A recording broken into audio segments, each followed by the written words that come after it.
Assalamualaikum warahmatullahi wabarakatuh. Perkenalkan, nama saya Nabilda Anugrah Ayu Tiladani. Di sini saya akan membahas mengenai perilaku bullying di lingkungan kampus. Di sini saya bersama narasumber saya yang bernama.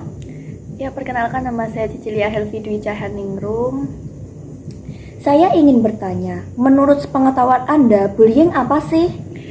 Ya, jadi bullying itu atau yang biasa kita kenal dengan perundungan, itu sendiri adalah tindakan menyakiti, merendahkan, menyudutkan orang lain baik disengaja maupun dilakukan secara terus-menerus.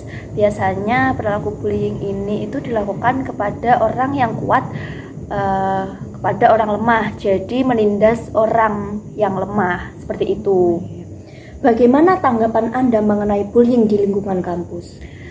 Bullying, sebenarnya perilaku bullying itu tidak baik untuk dilakukan dimanapun, entah itu di lingkungan kampus, di lingkungan kerja, maupun di sosial, karena perilaku bullying ini dapat merusak mental pada korban itu sendiri, seperti itu. Dampak yang dirasakan korban bullying? Jadi dampak yang dilakukan, yang dirasakan oleh korban bullying. Iya. Jadi korban bullying ini akan merasakan yang pertama itu kecemasan, stres, bahkan sampai ke perilaku ingin bunuh diri. Kadang sampai ada juga yang sudah mengalami bunuh diri ini sendiri karena perilaku bullying itu tadi sudah fatal, seperti itu. Dia tidak kuat gitu ya? Ya, jadi dia sudah tidak ada lagi tempat untuk melampiaskan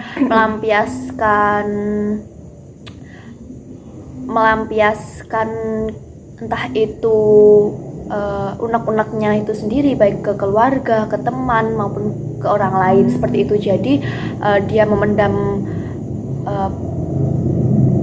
bullying itu sendiri sehingga dia tidak kuat mengatasi hal tersebut sehingga memutuskan untuk bunuh diri, seperti itu. Bullying itu kan pasti ada saksinya. Ya, betul. Apa dampak bagi saksi korban bullying itu? Jadi saksi yang melihat adanya perilaku bullying ini, yang pertama pasti akan merasa ketakutan karena nantinya akan menimbulkan efek trauma kepada si saksi yang melihat. Itu yang pertama. Yang kedua, dia akan merusak mental juga karena dia akan terus memikirkan, otaknya itu akan terus merekam tindakan-tindakan yang tidak baik yang dilakukan pelaku kepada korban, seperti itu.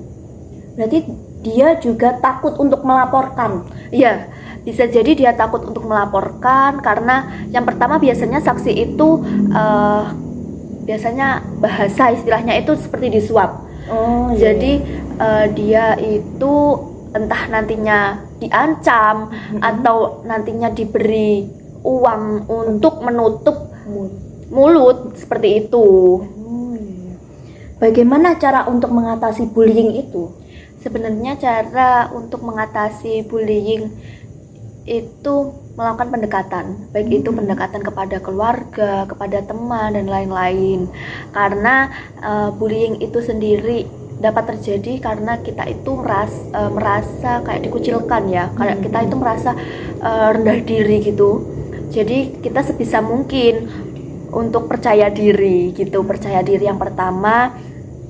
Yang kedua, bersifat terbuka ketika kita sudah terkena bullying ini, kita bisa melaporkan kepada pihak yang berwajib, seperti itu, agar tindakan ini tidak terus-menerus terjadi. Karena biasanya ketika bullying itu sudah terjadi, itu akan terus-menerus dilakukan karena orang kuat tadi akan terus menindas si orang lemah ini sehingga orang yang menurut kuat ini akan lebih percaya diri, akan lebih bersikap, wah aku ini Merasa di atasnya. Ya, betul, merasa di atasnya itu, sehingga akan terus bersikap kasar kepada orang lain. Sekian dari pembahasan kami mengenai bullying di lingkungan kampus. Terima kasih terhadap Kak Cicilia. Terima kasih. Wassalamualaikum warahmatullahi wabarakatuh.